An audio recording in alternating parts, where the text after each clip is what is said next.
आप बांकीपुर जब पटना पश्चिम था उसी वक्त से जो मौजूदा राष्ट्रीय अध्यक्ष नितिन नवीन जी हैं, उनके पिता नवीन किशोर सिन्हा के समय से ही बांकीपुर में भाजपा के लिए इलेक्शन कैंपेन का काम करते आए हैं जी। और आज भी नितिन नवीन के हर चुनाव में भी कैंपेन किए हैं और जी। आज भी इस मौजूदा चुनाव में भी आप कैंपेन कर रहे हैं जी। तो ये बताइए कि आज के समय में जमीनी हालात क्या है, बीजेपी की कैसी स्थिति है और जो चुनाव है वो किस मूड में है?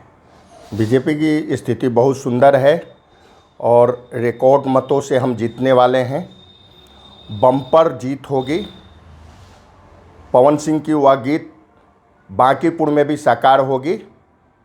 जीत रिपीट हुई और बहुत अच्छे वोटों से हम चुनाव जीत रहे हैं और एक मंडल अध्यक्ष बड़े बड़े दिग्गजों को हराने का काम कर रहा है।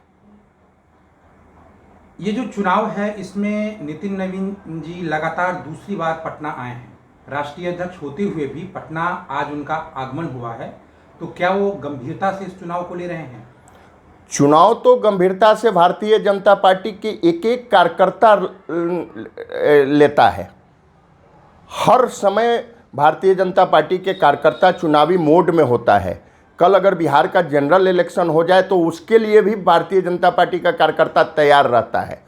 ये कोई विषय नहीं है। नितिन नवीन जी चुनाव को गंभीरता से ले रहे हैं। जो आपकी प्रश्न है वो कार्यकर्ताओं को लगा दिए हैं चुनाव में और अब आना उनके लिए चुनाव के लिए है ऐसा नहीं है। बीच बीच में राष्ट्रीय अध्यक्ष होने के कारण, उनका पटना केंद्र होने के कारण, पूर्व में अक्सर पटना से प्रेम होने के कारण वो आते रहते हैं। ये चुनाव में अपने बगल में राघोपुर में प्रधानमंत्री जी आ रहे हैं, उनकी व्यवस्था अच्छी रहे इसकी व्यवस्था को देखने के ख्याल से भी वो आए हैं और उसमें 4-5 कार्यकर्ताओं से, प्रमुख कार्यकर्ताओं से मिल लिए। अब राष्ट्रीय अध्यक्ष जी ये उपचुनाव में आ रहे हैं, ये कहना सर्वथा अनुचित है। वो अपने व्यक्तिगत कार्यों से, संगठन के कार्यों से आए हैं। इस चुनाव में बीजेपी की लड़ाई किससे है? बीजेपी की लड़ाई किसी से नहीं है। हाँ, दूसरे नंबर पर कौन संगठन आगे आवे इसकी लड़ाई में लोग लगे हुए हैं।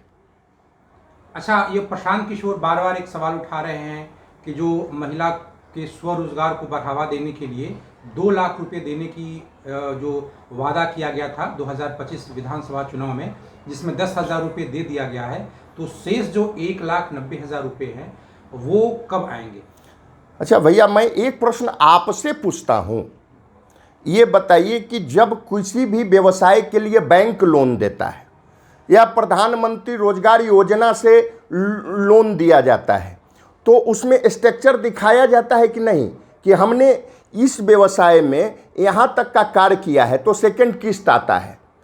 तो वो 10,000 रुपया जो ये प्रशांत किशोर जी और आम लोग ये कहते फिरते हैं कि ये वोट खरीदने के लिए लगा था, मैं उनसे पूछना चाहता हूं कि कितने स्वरोजगार योजना में महिलाएं उस 10,000 को उपयोग करके सेकंड किस्त के लिए अप्लाई किए हैं। अब सेकंड किस्त का अप्लाई अगर वो नहीं किए हैं तो उनको नहीं मिलेगा और बहुत सारे लोगों को मिला है जो सेकंड किस्त, थर्ड किस्त में मिला है। तो पहले महिलाओं को स्वरोजगार के लिए वो 10,000 दिया गया था। इस प्रकार की व्यवस्था बना के वो जाएं। आज भी मिल रहा है, कल भी मिलेगा। प्रधानमंत्री भी बिहार आ रहे हैं, तो क्या उसका भी संबंध बांकीपुर के चुनाव से है? प्रधानमंत्री बिहार आ रहे हैं, उसका संबंध बांकीपुर चुनाव से नहीं है।